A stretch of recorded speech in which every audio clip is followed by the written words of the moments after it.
This screencast introduced some points of interest in 1 John chapter 4, which may help you in translating it. First of all, I want to think about some of the more unusual vocabulary. You have dokimazdater in verse 1, meaning test. Pseudoprophetai. Now, you might not actually need to look that up, even if it's an unusual word, because a prophetes, you know, as a prophet, and pseudo as anything to do with being sued, so it's a false prophet. With an agent noun ending, the tears, so you can see it's a first declension masculine name. Occupation. You've then got some unusual verb forms here, which are worth thinking about. Ex eluthasin. You've seen this text likes to use the perfect. And here you've got the perfect of ex erchomai. Go out. Very irregular form, picked up again in eleluthota in verse 2. So something definitely worth learning as part of your principal parts. Homologeo, an eo contract verb, meaning confess and having connotations of agreement. And then you may well need a dative afterwards. I put dative afterwards, but here actually you've just got an accusative object of confession with Jesus Christ. If you look at the UBS, they give you antichristu. I haven't glossed that because it's obvious what it means, but the fact they've glossed it does tell you that it's a relatively unusual word in the New Testament, or they wouldn't have felt the need. And just thinking about these frequencies may give you a chance to reflect on what is unusual about this text, because although it's very repetitive, it is also very idiosyncratic. Nenekerkate, another perfect verb from nikao, giving us the noun nike, which occurs later in the passage, and it's conquer, giving us victory or Nike. Maidstone is glossed. That's a comparative of megas. Comparatives aren't that common in the New Testament. They tend to use other ways of comparing things. But here you have an actual comparative form, greater. So it's worth noticing that one if you haven't already thought about it. You get lalus in here rather than the normal legus in. So you get this sense of chatter that's often used for the negative spirits.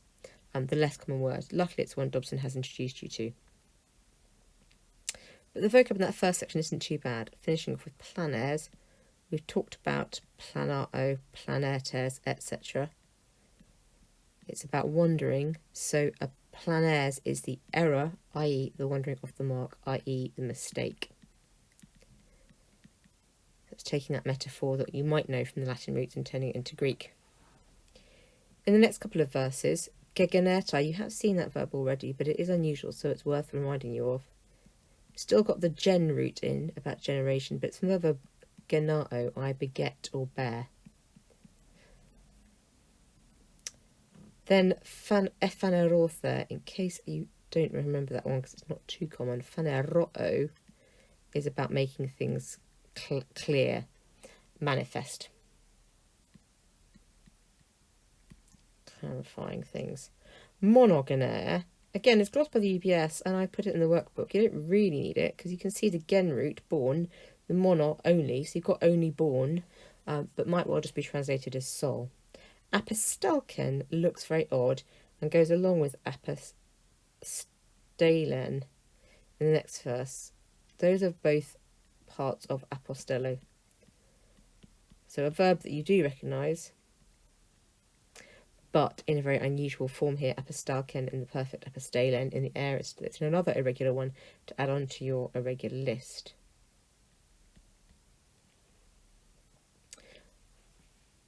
Then you might want hilasmon, which tends to be translated as means of propitiation, but anything with mos on the end is going to be a noun of particular kinds. If you look at chapter 44, you'll get more discussion about that. And the hill root you'll see in verbs like hilaskamai is to do with being healed and redeemed and things like that. And if you look back earlier in the text, you've already had this word. It is an unusual one, but it is one that is used a couple of times in various forms in this text.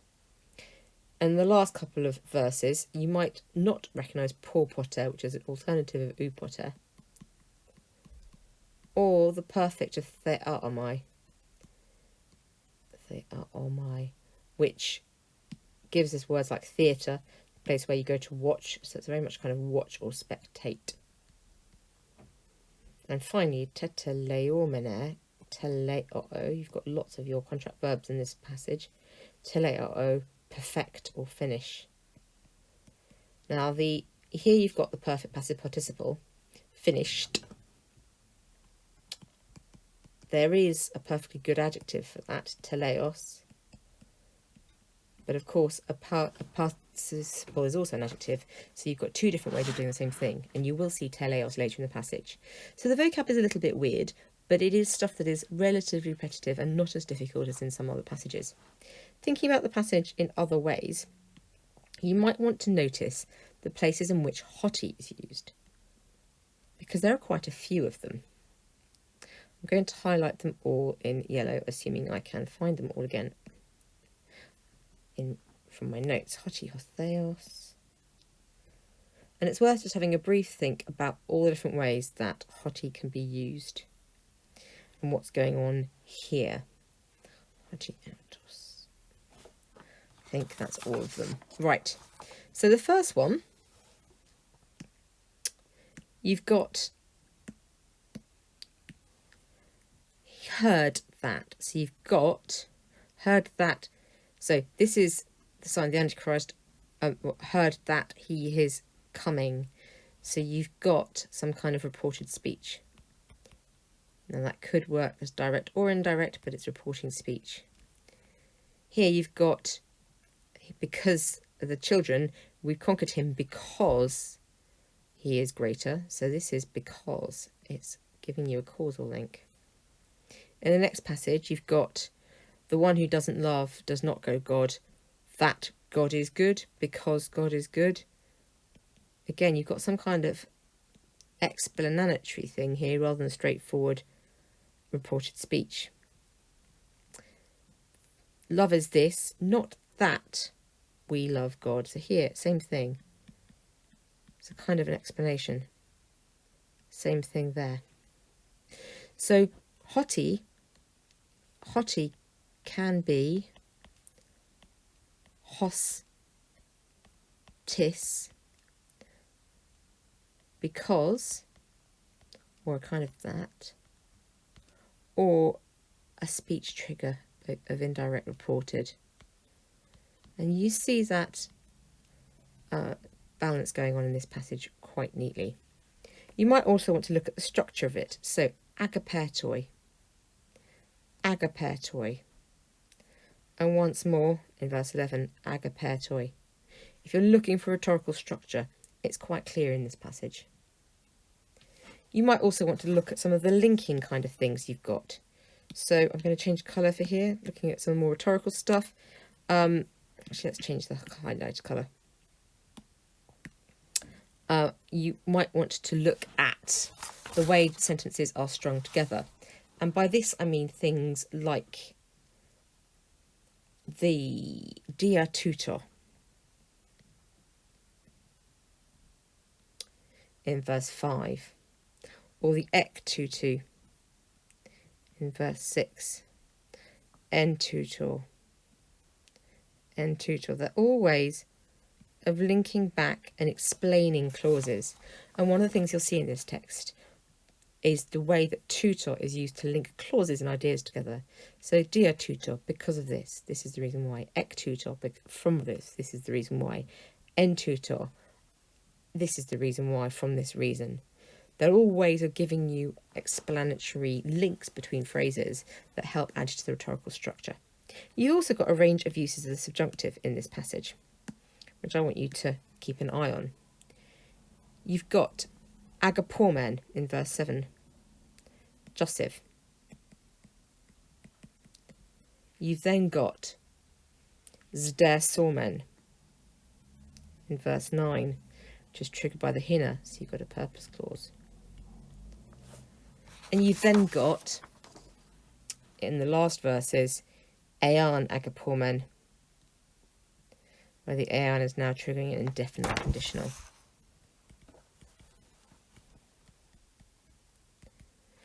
So although this is relatively simple once you've worked out the the relative clauses, and I've split those all up in the streamlined version.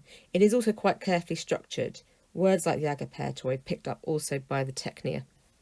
So technia, if you look at your vocab list, will have been glossed for you because it's in verse 4, because it's a diminutive of teknon,